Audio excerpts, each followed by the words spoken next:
explore further that medium that maybe is different from doing so on stage? That's a really good question. David and I are producing it. Joe Mantello is directing it. It is one of the first things that I set up right when I did my Netflix deal. And this is the 50th year of this play. And what I'm excited about is 165 million people all over the world internationally will now have access to watch this play. And I remember being a very, very young guy, 6, 7, and seeing Boys in the Band on television. And it was the only thing that I had. It was the only group of gay men I had ever seen. So I'm just excited about the evolution of that idea and bringing it to a new audience. And Joe, who's such a brilliant theater director, getting the chance to work in a different medium with great support.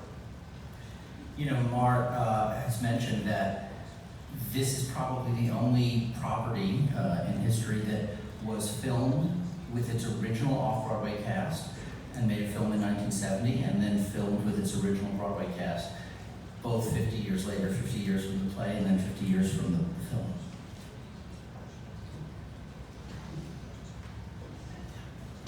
How would you say the world has changed for the boys in that band if they were to be in that house now? Well, I've been saying a lot that everything has changed and nothing has changed. I think what happens outside of that apartment has changed drastically. How we are accepted in society and in the culture. But I think that the way that gay men treat each other and how they feel about themselves hasn't necessarily changed. I just think there's a whole generation, particularly under us, that's much more bold about confronting discrimination and bias and hatred that I think my generation was.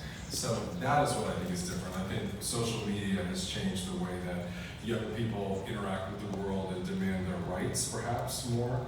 I think that's different than perhaps the original production was, of course. Thank you.